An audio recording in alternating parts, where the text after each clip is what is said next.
Welcome back. Joining us now is Kimberly Deshields-Spencer, CEO and founder of Behind Her Brand.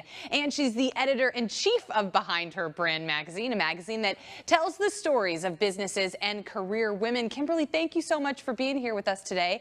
I love stories about successful people, about what their journeys were, because I'm always looking up how people got to where they are, if I can follow in their footsteps. So this is a great thing to read and to take in. What made you start the magazine? Oh my goodness. I worked with professional women for about a little over 20 years now. And what I found a lot was that so many women felt alone. They felt like they didn't have anyone that can understand them, understand their journey, understand the ups and the downs. And then we also found that so many people kind of felt like that imposter syndrome, when they found someone online and they're like, man, why hasn't that happened for me? And I wanted to create a medium where it kind of shared more of people's journeys, the real ups and downs, the real lessons, the curveballs and the wins and the valleys, because I found that there's so much value in the journey. And so we wanted to create a medium where we can share with other women, other women's journeys, and the things that they did to grow and to build. It's so funny sometimes people who, maybe they work in the same office or they work in the same Hmm. industries, they all have the same feelings. They all Hmm. feel this imposter syndrome or they're feeling like they're not Yes. getting anywhere. But then it just takes, an inquisitive person or an ambitious Yeah, person to get them to tell those stories so that other exactly. people can be like, oh, I'm not the only one. Yes. So a theme that I like that we're going to talk about is, so you've been on the cover of this magazine, and the Yes. term cover girl has been it's Right. been thrown around a lot, but I like it. So what's Yes. it been like to be a cover girl? Different.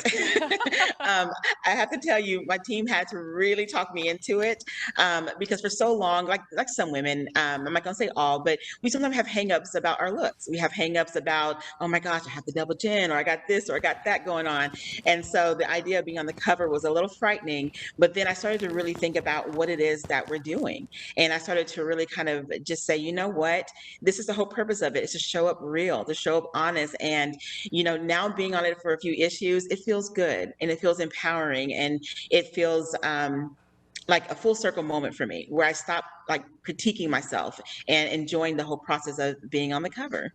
Yeah, and sometimes when you have a professional take your photo, you are very surprised. Like, wow, I'm actually beautiful, and I look at those angles and Yes, the lighting. Because sometimes you just can't get the result if you're a novice at home in your horrible lighting. exactly. What advice do you have for women who are trying to find their inner cover girl? Because I think, and even I have a hard time with this, self-promotion is really hard. So, Yes. what's your advice there? The best advice I could give, I did this exercise with a number of women, and where I asked them, what value do you bring to the table in your personal life and in your professional life?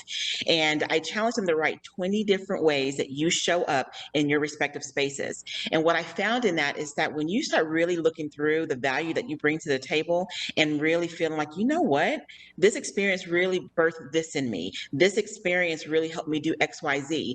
And I find there's a beautiful confidence when you really value who you are and you value the journey that you've been on. And so I constantly have to check it back in my list sometimes, just when those moments come up, and remember, you know what, I bring value to the spaces that I'm placed in.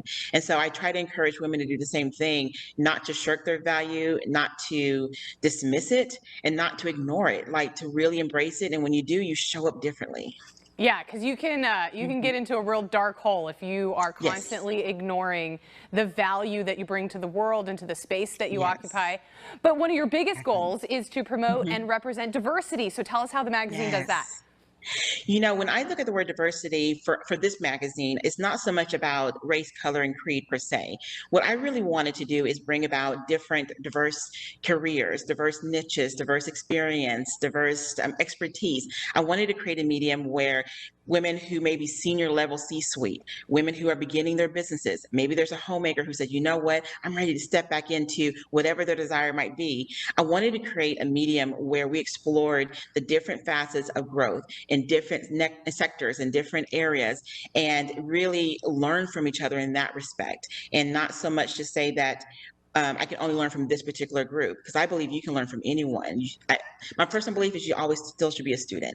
And so that's why we really, really hone in on the diversity of the different women we featured, the backgrounds, their expertise, their experience. It just means a lot to us. Yeah, so you're tapping into something that I really value, which is Mhm. diversity of thought. So people who Yes. have different experiences, I think much differently than somebody who works with numbers or works with science all day. Yes. And so it can just give you a really well-rounded road to kind of have this Mhm. continued education. Well, I love it. I Yes. love the effort. Kimberly Thank you. Deshields-Spencer, we have the link on how to get to the magazine on our Yes. website. Thanks so much for being here today. Thank you. I appreciate it. Thank you.